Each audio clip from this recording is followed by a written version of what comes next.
Welcome, and thanks everyone for joining today's virtual event on Brandformance. My name is Do Lee, and I lead the integrated media strategy and planning team in the Americas for DEPT. I'll be your host for today.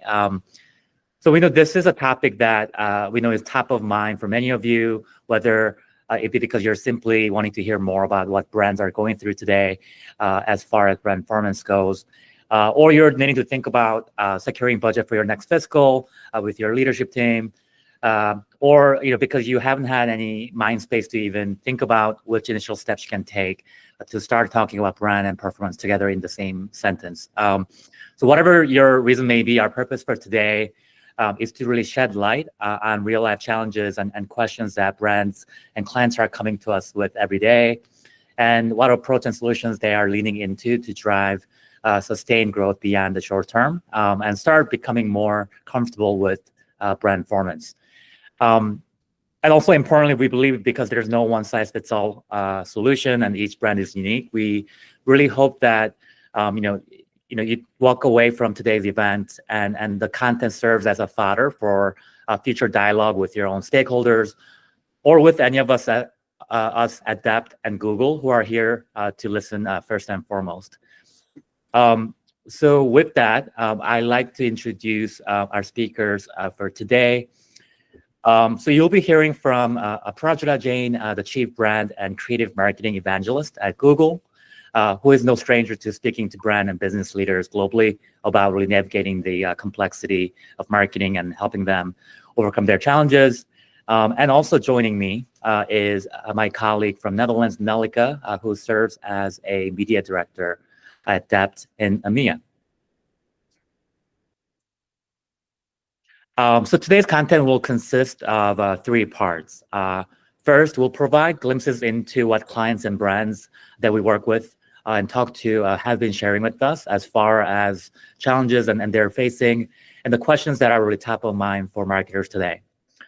Second, we'll get a unique vantage point through what Google and Aprajita is really seeing and hearing from clients at a macro level. And lastly, we'll showcase a series of interconnected solutions for growth and recent brand examples that speak to some of the elements that we'll talk about earlier in the presentation. First, while there are unique challenges and questions that are specific to every brand, we distill them into key 3 themes that are most common and representative of the pool. To summarize those 3 key themes, first, brands that we really talked to today are really seeing decline at the end of the journey and seeing their ability to capture demand really dwindle. And continuing to pour more into the same performance bucket isn't necessarily generating net new demand and any growth. And that's really been a challenge that we're seeing a lot. Second, brands are really having to do more with less. And the process of justifying investment with their leadership, with their teams, has gotten more complex and harder. Third, brands are really struggling to keep up with impactfully reaching and engaging their key audiences throughout the purchase journey. So we'll talk a little bit about what brands are doing about that and what challenges are really impacting their decisions every day.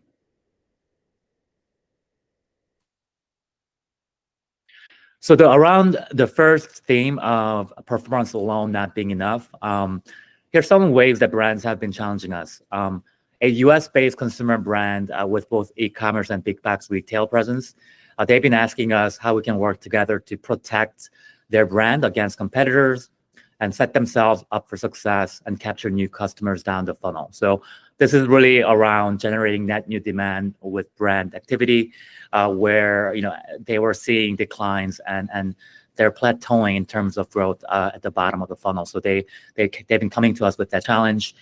Another client in the financial space with both B2B and B2C focus, they were actually really struggling to generate new leads, and also they just went through a rebrand. So they were really trying to think of how can we, achieve both launching a new brand and getting their new brand identity out there while building a business as usual structure that, again, continues to really work as an engine to generate leads and conversions. Another really quote here, this is from a software brand in the crypto space who's really looking to make their brand more recognizable and memorable as crypto adoption grows. There's a lot of volatility in the crypto space, as you know. So they were really trying to get their name out there and become synonymous with the category and really distance themselves even more from the competing brands. So, again, really unique challenges for each of the brands and in different categories. But really, there was a really big theme around how can we leverage brand marketing to grow their business in the long run.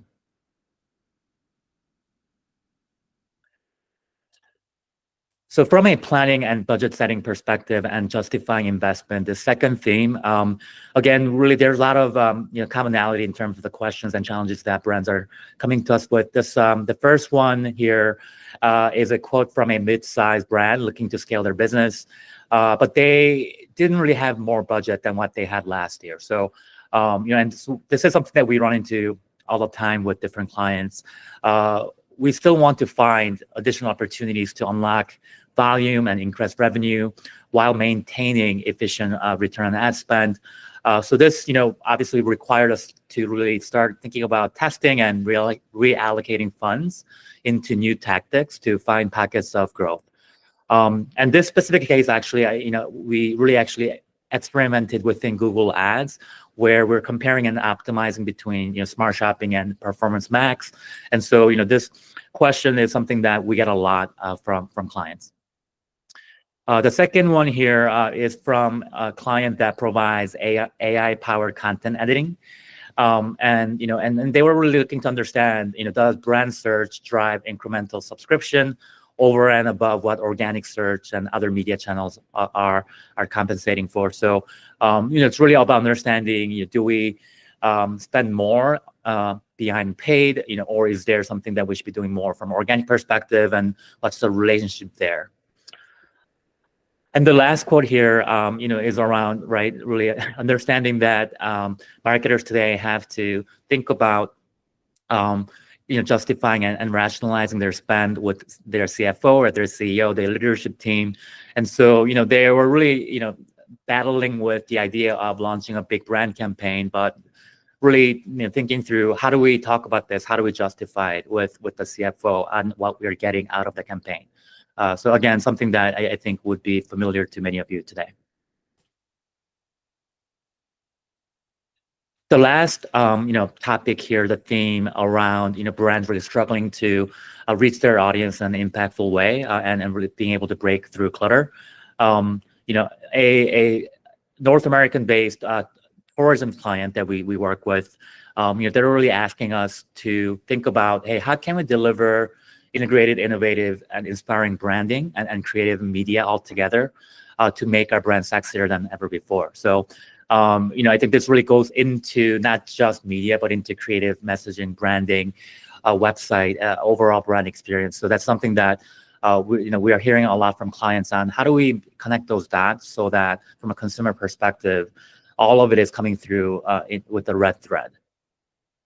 And then the last quote here on this slide is from a multinational computer hardware and software company.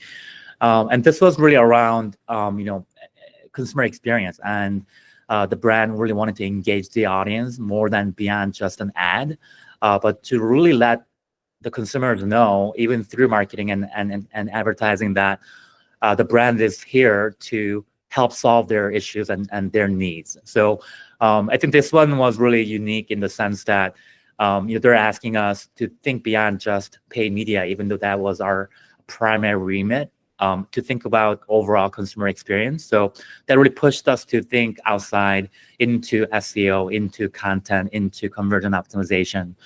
So we know that this is something that really helping us to also think and work with other teams within the network. So with that, I hope that some of the things you heard from brands that we work with are resonating with you. And with these themes around Brandformance top of mind, I would like to hand over the mic to Prajita from Google to shed light on what she is seeing at a macro level. Prajita? Thank you, Devu. This was definitely resonating with me with every step of the way as you were sharing what your clients have shared with you, because I have very, very similar conversations with the CMOs and CFOs of the companies that I work with. So 100% aligned with what the current maladies of marketing are. And I'm happy to provide just my perspective on, what are some of the things that I've noticed. What are some of the solutions or approaches that we can take to overcome these challenges? So to number one, branding and performance, how do we marry the two together? In fact, in my 20-year career at Google, I spent the first 11 years just focusing on performance marketing because that was the only solution we had back then. And then eventually, once we built our business on display advertising, video advertising through YouTube, I got more and more curious. And I said, I want to understand the other side of the house, right? What do you do once you tap out your growth with just performance marketing? Because only so many people that know about you will search for you. So you have to look beyond that to generate future demand. So that's when I pivoted my career 9 years ago into brand marketing. And very quickly, I started understanding that when you look at both sides together, performance and branding, we shouldn't even differentiate them so much. We should call it brandformance, which is what I always call it. The effect of them together is more than 1 + 1 = 2, right? You get cumulative effects that you wouldn't get if you were to remove one of those two disciplines. So I'm happy to share with you what happens with a little bit of this over-reliance that I'm seeing sometimes on the bottom of the funnel. And rightfully so, in the beginning, you start your business, especially when you're in the e-commerce category, very heavily relying on performance marketing. But unless you think about the mid and upper funnel very soon into that, you will face a few issues. Number one, the burden on the lower funnel just becomes way too heavy, right? The lower funnel, the performance marketing is expected to carry business performance in the complete absence of any brand demand generation that you have done for the future. And that is a heavy burden to carry. The second one, you are essentially driving up your acquisition costs over time, but you're forcing money into markets to capture this lingering return amongst a set audience that is already aware of you. So you're putting more and more pressure on that acquisition cost because you're not expanding your view of newer audiences that you could acquire at a lower cost. And the third one is there's a greater risk of lower funnel underperformance because now you're reliant on acquisition to even out that high CPC or that competitiveness that you're seeing at the bottom of the funnel. But because you never look beyond that, you feel that the performance marketing engine is just getting more and more sluggish because of all the other effects of competition, increasing CPCs, seasonalities that you're not in control of. So we don't want that over-reliance on just the bottom of the funnel in many ways, as you just saw. Now, if we go on forward, I want to share with you this concept of why does 1 + 1 become more than 2? What you see here in this graph is a research study done by Liz Binet and Peter Field. They're two very renowned marketing effectiveness researchers. And they wanted to prove out the incremental sales basically generated from different types of marketing activity. So what you see in that darker gray at the bottom is anything incremental that you generate from performance marketing. And what you see in those more round gray circles there, that is anything you would generate from brand marketing. Now, what's interesting is in the first 6 or so months, performance marketing is generating incremental sales increasingly, but then it starts plateauing out to a certain extent until you add brand marketing on top of it. That's when the incrementality starts going up by quite a bit. And you have to give it time. A lot of times I see brands will run tests for 2 months, 3 months max. And then the CFO comes down and says, well, friends, we gave you money to test a brand campaign. We're not seeing incremental results. Let's just pause this. But that's exactly the point where if you had sat past that, what I like to call patience period, you would have seen way more incrementality at the other end of it. So roughly 6 months is the mark when you start seeing that beyond performance marketing incrementality, which then also, as you can see, the spikes in the darker gray at the bottom are also increasing. That's because the demand that branding is creating at the top is now being converted at the bottom incrementally than what performance would have done by itself. So overall, when these two play together, you're growing on both fronts, performance and branding, which adds up to more than each of these individually. This is obviously the macro level view from the study that Liz Bennett and Peter Field have done. This, what you see here, data comes from our own research that we have done at Google. So we basically looked at 200 advertisers that were really well set up on performance marketing, right? They had everything optimized from targeting to keywords to their text ads, but they had never added an element of brand building to their media mix. So we thought this is a really good test and control type of situation. We added YouTube brand videos to their media mix for 2 months, just to understand what would happen at the end of this test to their performance results. Right, so we let it run for 2 months. We didn't even do major optimizations. And at the end of the 2 months, when we looked at the reports for just the performance marketing campaigns, we saw this 8% higher conversion volume, higher conversion rates, but also lower cost per acquisition overall. So that is, again, testament to the fact that by itself, now the finance team might come down to the search team and you're like, guys, you did a fantastic job. Here's more investment. Please put that towards search. But because of this experiment, we know this additional benefit came from adding the brand marketing campaigns on top of it. I'll show you an example of a company that has done this really, really well. There's a company called Quadlock. For those of you who haven't heard of them, they are basically a performance device mounting company. So if you're an avid motorcyclist and you want to attach your phone to your motorcycle for directions or recording, they have these devices that they make that are really sturdy for that situation.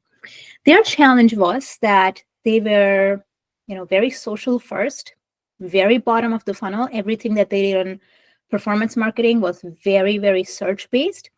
But they also understood that they needed to increase their brand salience in the consumer's mind because their target audience is already fairly limited. And they also were looking to grow their revenues. They understood that that was not going to be possible with just performance marketing and some of the social content that they had out there. So the approach that they took is they went to their CFO and they asked, what would it take us to prove to you that brand marketing will actually work? Very analytical person. He said, well, I need data before I trust any of this mid and upper funnel mumbo jumbo. So we set up a geo-based experiment for them to measure the campaign's incremental impact. And the way they did that is they looked at 3 test markets and 3 control markets across the US. And they made sure that these markets were matched based on the number of site visits coming from each of these markets, but also the conversion rates between these markets. They ran this campaign mid and upper funnel for 30 days. But Quadlock analyzed the results for 60 days, knowing that the branding that they're building in the first 30 days will have trailing effects even afterwards. And they wanted to understand what is this long-term impact on search based on what we did in these first 30 days. I will first show you the commercial that they used for that, the video campaign, and then share the results with you. So let's take a look at the video. Keep your phone secure while you ride with Quadlock. Buy now from quadlockcase.net. Right? Short, sweet, very easy to understand. Now, the results were pretty phenomenal. When you look at the 3 exposed markets versus the control markets over the 60-day period, this full funnel creative strategy delivered 34% new website visitors. So net new, never had been to their site before. Their purchases increased by almost 20%. And with that, their revenues also went up by 11%. There was one more stat which I want to share because it really highlights the relationship between branding and performance is they had an over 300% increase in branded searches for their term Quadlock. And we all know how valuable those type of searches can be in terms of conversions. What you see up here is another metric that we often don't pay attention to until our CFO asks us about it. But I always ask myself, if I'm sitting in a room with a CFO, what is the one metric they probably care most about if they're really thinking holistically about the business and not just all these media metrics that we often tend to focus on? And the answer is always they care about shareholder value, right? If it's a publicly traded company, shareholder value, otherwise revenues and profits internally. So I said there must be some correlation between building a strong brand equity and seeing impact on that one metric. And fortunately, there's this incredible study done by Kantar. It's called the Brand Z Portfolio Study. They looked at what happens to the stock price or the stock indices of different types of companies based on the strength of their brand equity. So you see these 4 different graphs here, right, in 4 colors. The very top, the darker blue, is the top 10 brand portfolio in terms of brand equity. So top 10 global brands with the highest brand equity. The lighter blue includes the next 90, so that's the top 100 brands. The magenta is the S&P 500, which most of you might be familiar with. And then the purple is the MSCI World Index, which includes about 1,600 global brands. Now, if you look at the timeline, in the last big recession, 2008, 9, 10, obviously every brand suffered. They delivered a negative return on investment, negative shareholder value. But the problem isn't that, right? Every brand will suffer. What you will notice if you look more up close is the ones in the blue, with the ones with a higher brand equity, suffered a little bit less during that period. And more importantly, as we came out of the recession, so 2011-ish onwards, you see that the brands with the highest brand equity grew up to 9 times faster than the average brand because they had invested in building brand equity. And that's, again, the power of branding that we often overlook because we are always so caught up in our media metrics that we forget the big business metrics. That brings me to a great second point. And I think, Do, you mentioned this earlier, that you always get the question, well, what if my CFO asks me to show the results?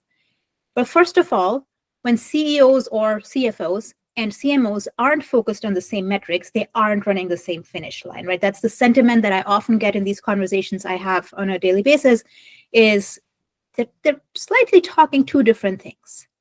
So my goal in many of these meetings is to just come to some basic agreements between the finance team and the marketing team. And I'll share each one of these with you. So the first one I always say is create a joint dashboard between the 2 teams, right? Something as basic as a very high-level dashboard. And keep in mind, it doesn't, rather it shouldn't include 50 different metrics. We are often prone to, oh, I can track this, so I should track this, and I should include this. That's a little bit of a problem of having too much data. And believe me, we at Google are a victim of that too. But over time, we have refined it so that when our CFO and CMO meet, literally the only 2 things they care about discussing is the profitability generated from paid advertising across the board and the forecasted lifetime value of our customers and the new ones that we are acquiring. But if you can move these 2 metrics through your paid advertising activities, you have done your business a really good one. Nothing else should matter if profitability and lifetime value of your customers can be optimized. So that's what the dashboard should look like. Number 2, your testing and measurement strategy needs to be discussed together, because otherwise the marketing team will propose a test, they'll come up with all the parameters, they'll run it, and then, as I said, 2 months down the line, the finance team will say, oops, we're not seeing incrementality, let's stop this.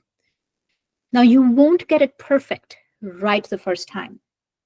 But every time you set up a test and you follow certain best practices, you will learn something new that will make you better over time when you do the test over and over again, maybe 3-4 times. But also, it will set you up for success against your competition. Because not a lot of companies have that mentality of, okay, let us move the needle incrementally by testing and measuring, even if we don't know what the results are going to be just yet. And lastly, improve your budgeting process along with the finance team. The majority of CMOs tell me, well, we look at our media mix models, we look at which channels performed well, and then we add some incremental dollars to the ones that did well, we remove some dollars from the ones that didn't do well, and then we take that proposal to our finance team. Believe me, 95% of the conversations I've had have some version of this going on. I always say, why are we relying on past years' data to make future decisions for our media, for our consumer behaviors? everything has changed so fast in the recent times that you just simply cannot rely on that past data anymore. Instead, let's create our budgets for marketing, for branding, performance, looking forward. Right? What are the goals we have for the following year when it comes to branding? Am I trying to increase awareness by 20%? Am I trying to increase consideration by 10%? Against which target market? How much will it cost me per channel to do that? What is the cost per lifted user? Really put some detailed math behind it. It won't be 100% science, but with some really good educated guesses, you can get very close to what that budget should be for next year, rather than just hoping you pick the right number from last year. And that is especially important if you're entering new markets, because you won't have that past data available in the first place. All right, now let's talk about this third piece, right? How do we meet the consumer where they are? How do we make customer experiences better? And I have to say, sometimes we're a little bit of a victim of our own success. We have all created incredible organizations. Our marketing teams have grown. We have siloed it by channels. You manage TV, you manage digital, you manage social, and maybe there's some print and audio, but it's so siloed by channel. Instead, we need to think about the consumer again, like the basics of marketing. Everything should be anchored in what our consumers want. And that also dictates a different organizational strategy. Instead of siloing by channels, how about we start structuring ourselves by, we have a team for insights generation across all our channels. We have a team for measurement across all our channels. We have a team for creative design across all of our channels, right? So because then you start breaking up your customer channel by channel, which in real life, I'm Aparajita. I'm not Aparajita who is on social and Aparajita who is on YouTube and Aparajita who is on search, right? I'm the same person across these things. So that will help us think that way. And by the way, there's also this fear in marketers. They always think, I don't know how often I can talk to my customer, what will be too annoying, what will be too much. There's this fear we might alienate them. But honestly, in all the research we have done and I've seen, it's quite the opposite. Today's consumers are saying there is no bad ad, right? I'm okay with ads, just make it a really good one. So if you look at these things here, branding doesn't ruin the story. We don't have to be hidden and have our brand logo appear at the bottom right and the end just to be looking sophisticated. They want the brand to show up. They want to know who you are and what you stand for. Second, make it really, really easy to understand, right? Use your audio cues, your video cues. Make it simple for them to know what you want. Easy language, easy text, easy voiceovers. And lastly, and more importantly, really grounded in their reality. As I said, they're not anti-advertising like maybe past generations. They just want to see something that connects to their daily lives. And I'm going to show you an example of a very unlikely brand to have done this so well. So many of you might know, love, or hate Velveeta from Kraft. It's the square packaged processed cheese that comes in that plastic foil. And I am very proud to say that Velveeta isn't a cheese brand anymore. It's actually become a lifestyle brand. They even created a platform around it that's called La Dolce Velveeta. I'll give you a little bit of a history behind this because it is actually quite interesting. So Velveeta gained popularity back in the early 1900s. And it was a Swiss cheesemaker, out of all the people that you could think of, people who make the best cheese made Velveeta. So the Swiss cheesemaker, Emil Frey, he invented this in 1918, and then Kraft acquired this brand or this product in 1927. Back in the days, in the 40s or so, Velveeta was seen as this practical and hearty product during wartime. Then in the 1950s, the brand started touting its nutrients for weight-watching mothers, interestingly enough, right? They reached their sales peak around the 1995, 1996, around that time frame. And from there, they started seeing this rapid decline in the early 2000s amid this increased awareness of health effects of processed food and, this not being real food. There was a lot of just social awareness about those type of things. So when sales fell, they had a problem and they needed to reinvent themselves. In 2020, if you look at their sales numbers, their balance sheets, you'll see they had an unexpected 24% sales surge in that year and then onwards. Not surprising, right? 2020, COVID happened. Everybody was sitting at home looking for easy recipes. Velveeta helped with that. But that's when they really woke up to the idea, we need to be more than just what we actually sell, which probably everybody knows is not the healthiest product. But they started doing a lot of consumer surveys, understanding what do people use it for, what really matters to them. And their own marketing director said that we were a very dusty brand before 2020. We just had lost our magic and our mojo. We really needed to figure out how to revive that with younger consumers so we could continue growing as a business. So when they did this survey with Gen Z and millennials at the beginning of COVID, they understood that today's consumer is all about permissible indulgence, as they call it, right? It's all about the hit the spot food. And it's okay if it's not the healthiest, unless that's the only thing you're consuming. In fact, there was a very interesting quote, which I know I'm saying this here on this live stream, so please, if you have kids nearby, close their ears. The one quote that they got through the survey was, "Sex is great, but have you ever had Velveeta?" So people were clearly seeing this as a pleasure food now. So much so that one of the results that they also saw come back to the survey said, if we go to the next slide, hopefully this imagery will help. One of the quotes said, "I think of my body as an amusement park, not a temple." So they knew that Velveeta really at this point stands for this outrageous pleasure, this wingman that you have when you're going out on an adventure. They really built on that sentiment that they were picking up on through the surveys. And if you go to the next slide, you'll see they created all sorts of fun product ideas. This is the Veltini, the Velveeta Martini. It was among the many tactics for winning clout with this younger consumer. Then if you go to the next one, this is the Velveeta scented nail polish. Again, I don't know who would want to wear this crazy Velveeta yellow on their nails, but clearly it was picking up. And I'm not saying this was a new product category that they were trying to win on, but this was a marketing tactic in a 360-degree manner. They were not thinking of just performance, just branding, offline, online, social, TV. They had a holistic 360-degree strategy going with this. Now, the brand's platform name, La Dolce Velveeta, was actually inspired by a 1960s movie, La Dolce Vita, very, a cinema classic, basically. And translated from Italian, it means the sweet life. So one of the main characters in that film was, her name was Sylvia. She was this eclectic, free-spirited actress who just embraced life unapologetically, right? She had this crazy lifestyle. So they wanted to translate that into this experience. And again, they were trying to reach this younger audience. So they created a web experience, a mobile phone experience, where you could add Vel you up to your text as a booty call, basically. And the Velveeta chatbot would respond, and you could just order fries with Velveeta on it, or they partnered with other fast food retailers to include Velveeta as part of that experience.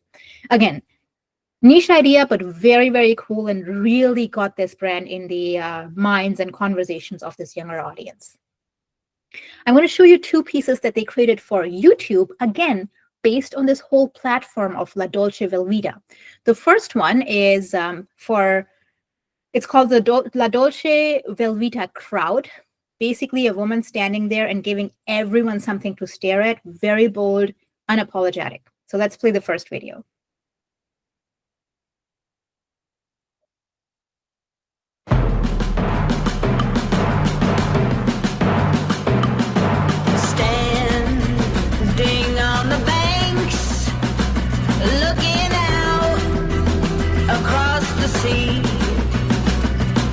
I saw a distant land, and it called to me, saying you're the best I've ever had.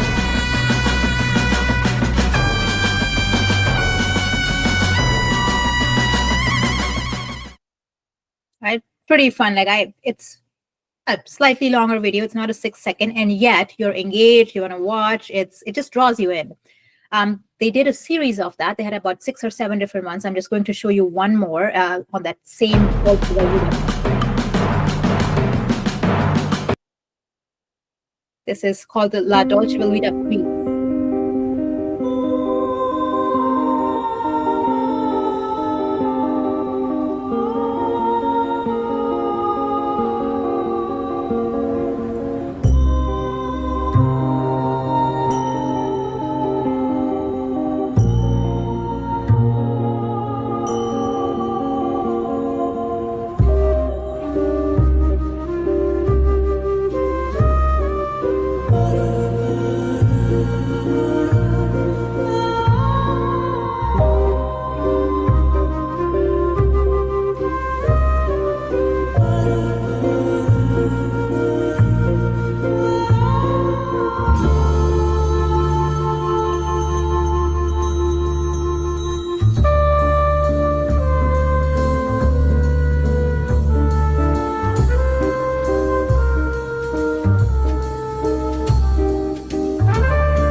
Almost meditative, that whole experience, right? And how wonderful was this? And if you think about it, the underlying product is what it is.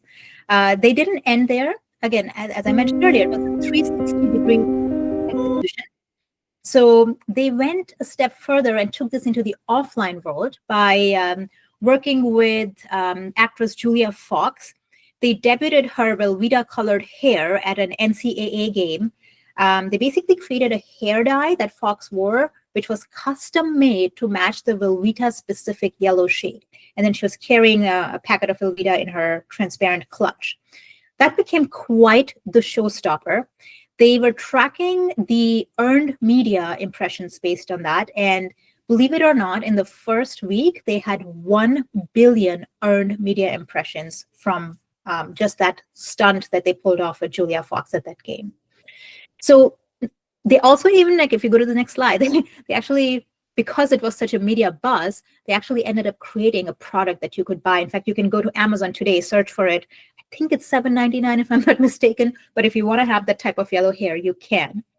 The entire idea for me to show you this long example is if any CFO throughout this process had come and said, we're not funding this because we don't know if this will perform or not, we don't see the impact on performance right away, this would have never worked. In fact, nobody would have even worked on this. So you need to build trust that a full funnel, 360-degree campaign, which includes offline, online, paid channels, earned channels, owned channels.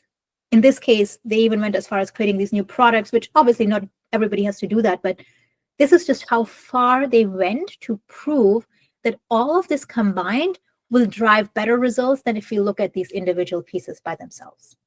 So having that faith sometimes is just as important as focusing on optimizing every single cent out of our performance campaigns, because at the end it will pay off, which in their case it did, 24% increase in sales and growing. Right, and with that, back to you, Devu. Thanks so much, Aparajita. Really, really great stuff. Thank you for sharing. So with that, we'd love to pick your brain and ask you a few questions. I feel like there's a lot in here that we could talk about, but one thing that stuck out to me was kind of the need for time and being able to actually wait until you see the impacts of your brand marketing and your media. Would you say that for again, a lot of, let's say, brands with limited budget and maybe a sales cycle that could be maybe longer than others, or just depending on kind of different business models and different consumer buying cycle, how would you advise on brands that always feel like we don't have all the time to wait and see what's happening? Are there things that they could adhere to, or best practices that they could rely on, as they really make that case internally on the need to really kind of letting the time and the budget and impact take place? Yeah, absolutely. And this is a question I also often get, like, how do we even do it the first time, right? If you've done the test 2-3 times, you've seen good results, then I have enough data points to take to my finance team and say, give me another 6 months and I'll do it again with a different campaign. But what if you've never done it before?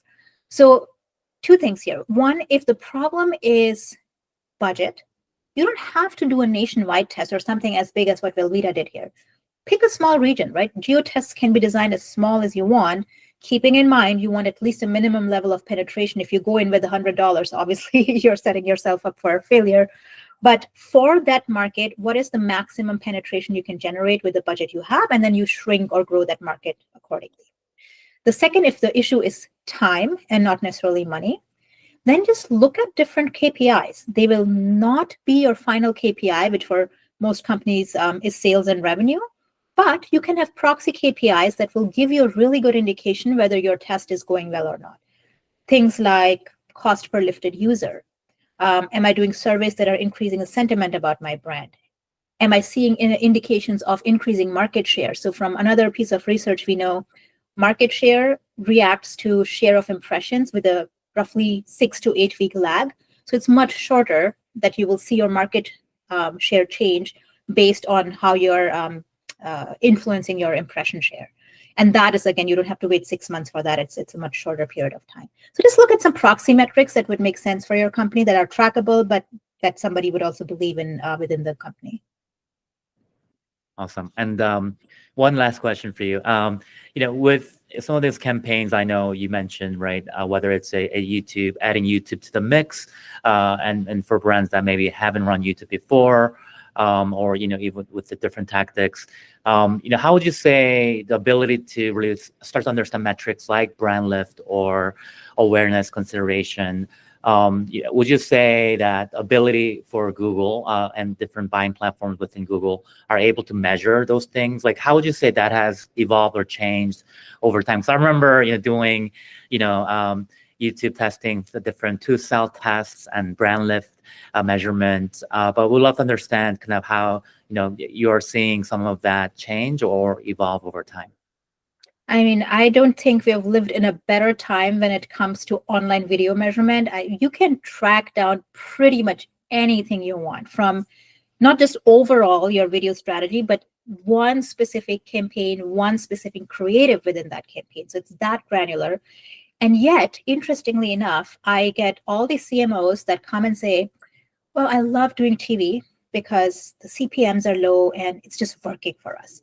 And then when we get into a conversation about YouTube, the conversation becomes, oh, but wait, how do we know which 3 seconds of this ad performed the best? And how much sale did this 3-second video drive? Or what can we edit to increase the sale from 12% to 18%? And wait a minute, like, let me understand, how are you so confident that TV is increasing your sales without having any measurements around this? And you're looking at online video, and not just YouTube. I'm sure that's the same with our other, partners too, like Meta, Instagram, TikTok. The need to prove out the value of those channels to the most granular little decimal point is a little surprising to me. Despite that, I feel there are so many ways you can track how many more people are searching for you. What is the volume increase of people that are now considering you? What is the purchase intent? If you have stores, if you're a retailer and have physical and digital presence, how many people were influenced by that specific piece of creative that then walked into your store, right? These types of measurements, I'm amazed. In my 20 years, I would have never thought earlier on that this would be possible one day. Awesome. I think that it wraps up our section here. Thanks again for sharing your insights and examples. Great. So with that, we will use the remainder time here to kind of walk you through and showcasing some of the ways in which myself, Anelika, and our teams are bringing solutions and recommendations to our clients today, and also be able to share some real brand case studies that we're really excited about sharing.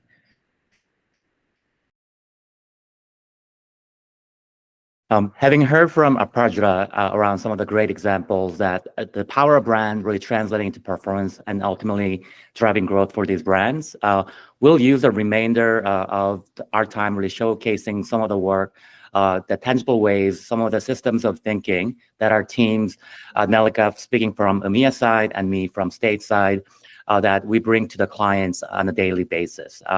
We'll include some of the real life case study as well that are really near and dear to both me and Nelika that really demonstrate some of the solutions and showcases our recommendations for clients today.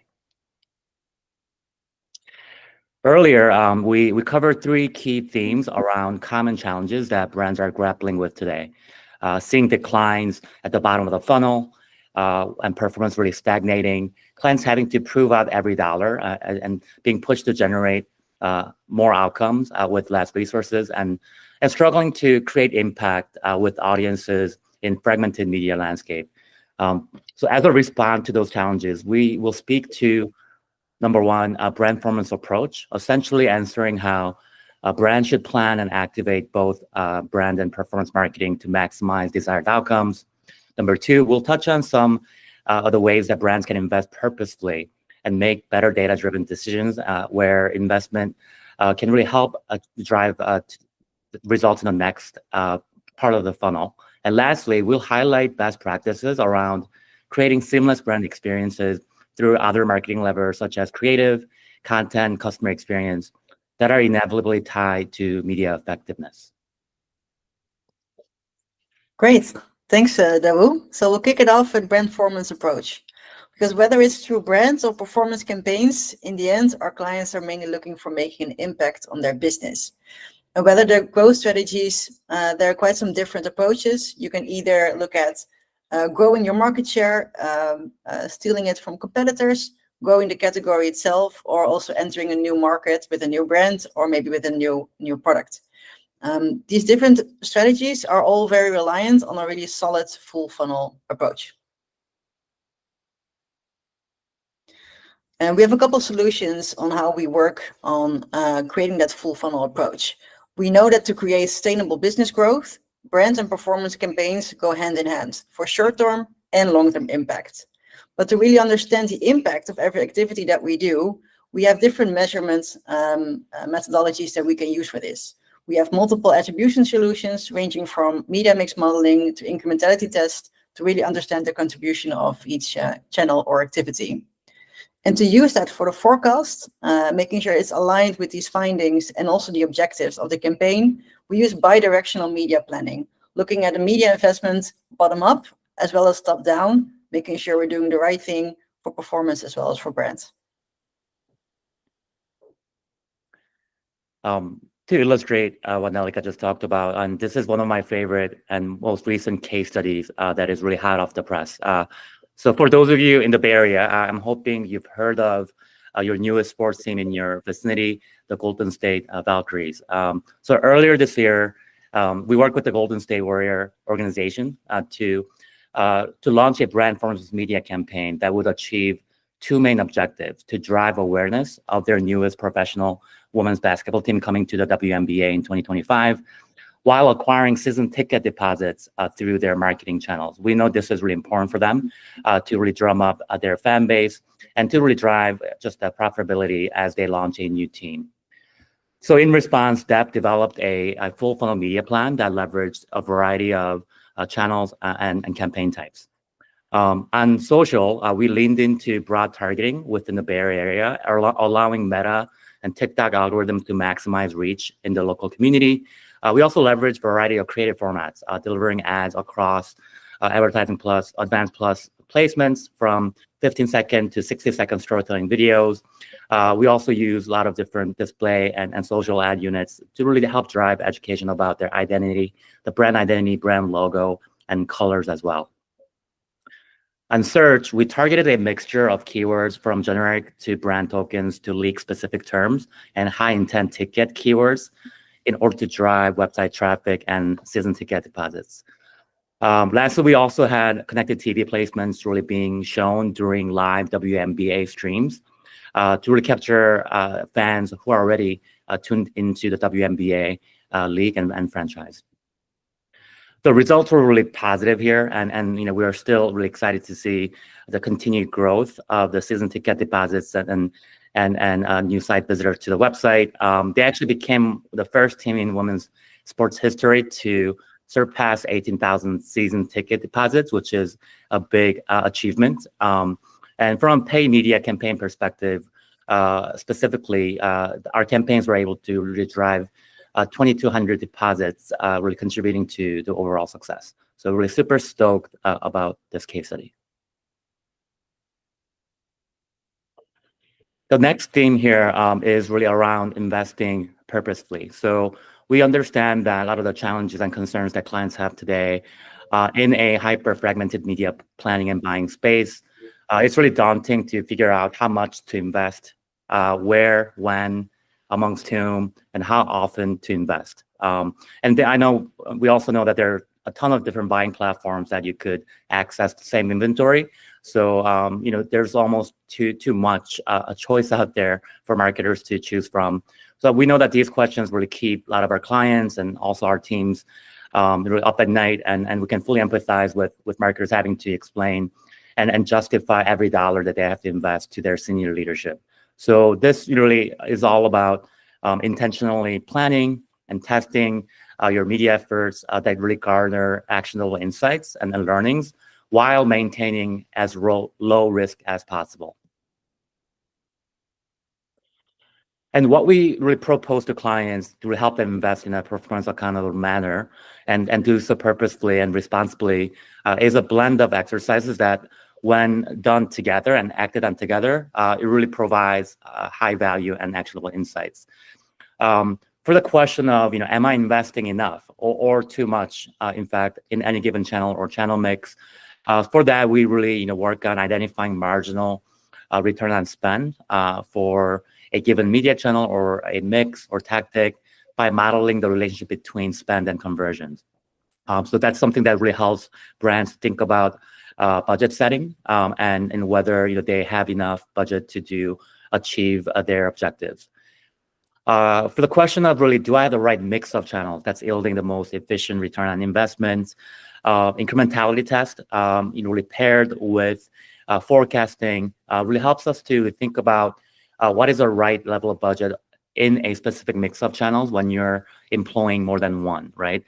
So this is, after having done marginality and understanding incrementality of each channel, then that's where we are able to better forecast what budget level is appropriate to drive certain outcomes or goal that you have in mind. Additionally, from a media planning perspective, prior to actually activating the campaign, we also factor in category-specific seasonality and regional considerations when it comes to sales propensity. And that really helps us to set optimal budgets in the right pockets so that your investment has a better chance of driving growth than just doing a uniform blanketed approach. Another real-life example here, really that incorporates some of the elements that we just covered, is from Blue Apron. So we worked with the data science analytics and our programmatic team and the Blue Apron team to conduct a match market testing. And we actually ran the programmatic channels through Google's DV360 to understand whether display, online video, and other video channels, which were actually newer to the brand, were in fact driving incremental conversions over and above the contribution of touch points like search, social, as well as organic channels. Through the March market testing, Blue Apron was able to corroborate that programmatic media continuously provided significant value to brands' bottom line, and also it increased brand search demand as well. And also from a business outcome perspective, we saw registration and sessions go up in the control markets. What we saw in the test markets where programmatic media was withheld, there was a noticeable downward trend. In other words, opportunity for conversion was missed by not having programmatic ads turned on in those markets. So this really helped us to prove the value of upper funnel media and adding new channels to the mix. Cool. Then we're up to the third one, which is a seamless brand experience, which we will really also want to focus on the role of having strong creatives. We know brands and performance campaigns both heavily rely on having strong creatives, which accelerate the results. And having strong creatives usually depends on distinctiveness and consistency. because those factors really make sure that we can increase attention and stickiness for our target audience, which means better ad recall, which means a better impact of your campaign and your touch point. And we really want to make sure that our target audiences experience the brand the same across the different platforms and touch points, while also personalizing their experience where we can. That sounds like creating a lot of assets, but we know that there's also quite often a limited budget. And we use our content machine in order to build a huge variety of assets without using a lot of manual work. So make sure by using templates that are coherent with the brand guidelines that we can scale up and produce a lot of assets by the push of a button. And that's then applied to all the channels that we deem important, using the mapping of the customer journey of our audiences, making sure we cover all crucial touch points and build a consistent story across the fragmented landscape that Will also already mentioned. That means we look at own channels as well as paid channels, and also at earned media activity that we do. We also look at SEO and content optimization, making sure that we use the brand strengths and USPs in order to further leverage that unique position and also pull in the right audiences through owned and contextual platforms, for instance. And to illustrate this, one of my favorite cases, which is the Smart case, which is one of our biggest clients in EMEA. Smart was planning to schedule a very large international campaign across the full funnel, multiple cars, multiple messaging, a lot of USPs they wanted to highlight. And by using our content machine, we created close to 10,000 assets for 13 markets within a year, using for large campaigns for social, video, and display, as well as for email and for websites. And by using that machine, we were able to reduce costs compared to manual work with about 75%. And the impact that we saw was much higher than our benchmark, which is 3 times higher than the industry benchmark that we looked at. So it was also showing that not only was more efficient, but it also showed a big impact on the results. Awesome. Well, that really covers that section around us really showcasing tangible solutions and best practices when it comes to tackling Brandformance. We wanted to just go over a few questions just that we hear a lot from clients, and ones that I know people in the room really ask oftentimes. So Nellika, since I know you just talked about the Smart case study, I would love to really ask a little bit around. We know that Smart was trying to launch marketing campaigns across different regions and countries and markets. So I would love to know, how did you account for planning across the different markets, given that Smart as a brand likely had different levels of brand awareness and consideration levels? Yes, definitely. Good point. Because I think we started with that impact on short-term versus long-term sales activations versus brand activation. So there were markets where we could rely on the brand awareness way more. So our performance went way more smoother than in some of the other markets. So that meant for the other markets, we still had to really build that brand consideration, which of course meant a different planning strategy, looking at the audiences, looking at competitors, but also how can we leverage then the unique USPs of the brand per market. So it was quite a dynamic exercise to map out USPs and audiences and brand awareness levels per markets. And we used to cluster them as well to make sure that we are not too far away from a centralized approach. Awesome. And I think we have more time, so I'll ask one more question for you. I know there's been a lot of discussion around building, future fit strategy for marketing in a world where cookie deprecation finally sets in for good, and identities become less deterministic. What are some of the ways clients are adapting to this, this reality, and how would you advise marketers who are considered data deprived, and they really need to help expand their data footprint? Yeah, definitely. So there are definitely multiple ways to kind of cope with that situation. I think the most common strategy is also to build your own first-party database way more solidly than maybe it was in the past, because you have to rely on your own data a little bit more. Another option could be that you look at, for instance, marketplaces, audiences, and those kind of databases where you can tap into existing databases without losing track too much of their performance. And another one, which is a bit more about the tactical approach, is that we also focus on contextual approach, right? So we don't look at just audience targeting, but also in which context do you want to be visible. So it's a bit of a shift of a mindset there as well. But thanks, Tabu. If it helps about your part, I was wondering, like, what are some ways in which you've seen media planning and activation evolve over time? And that has like changed the way you advise brands on fundamental media choices like budget allocation, KPIs, and also measurement.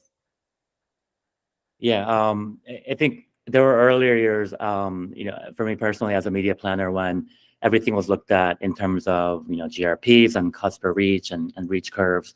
And I think I've also gone to the other end of the spectrum where last click driven CPA and incremental ROAS, were like the primary metrics. And I think they're both valid.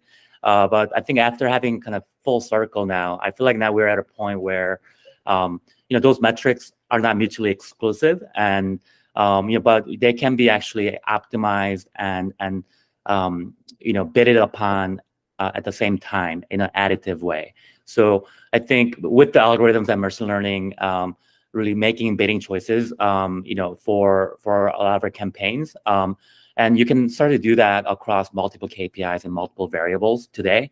And so I kind of look at it as almost a ranked choice optimization, where you can have a primary KPI and secondary KPI, and you can let the machine really optimize towards both. And so it's less wasteful in the way the dollars are spent and invested. And also, it factors in both sets of KPIs where you can drive more eyeballs, but also while not sacrificing conversions and lower funnel metrics. So, I think it has evolved a lot to a point where it requires a lot more rigor and collaboration from planners and activation hands-on keyboard teams today. So I think that a lot has changed for sure. Yeah, cool. And I think like you mentioned, like the machine. Another machine I'd like to ask you about is more like AI and creative. Like there's quite a healthy skepticism around like how good AI and automation really are when it comes to producing creative assets and content.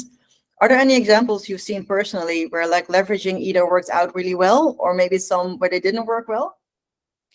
Yeah, I think where AI and the tools are today in terms of capability, I think the notion of kind of trash in, trash out is still true. In that you really need to have the right brand identity and guidelines and foundational assets. That includes how you talk about your brand, what the copy should be for the different ad formats and different environments, from static to animated to video, and even colors and imagery and lifestyle image. Those are all basis of creating good assets, and automation and AI can help once you have those foundational assets in place. So I've seen cases where brands really didn't have any of those things in place, and they really needed to spend more time really laying the right groundwork for building the right creative assets. And once they did have those in place, our tools were able to create hundreds and thousands of different versions and in different shapes and dimensions that really worked really well in different channels. So I think it's really about balancing, how you convey yourself as a brand and having some of the foundational things in place before you plug that into the machines. So great, thanks, Dawu.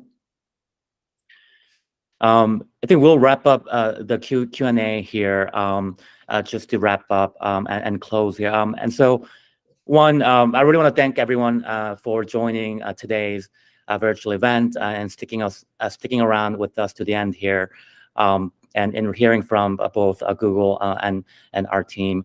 And really, we want this to be something that help fosters conversation and dialogue, whether it's with your own internal stakeholders, with your partners, but also we're here to chat with you, with our Google counterparts, with our experts at DEPT across EMEA and Americas. So we'd love to get in touch and speak with you if you have any questions, if you have any topics for discussion coming out of this event. So thank you again. Have a good one, and cheers.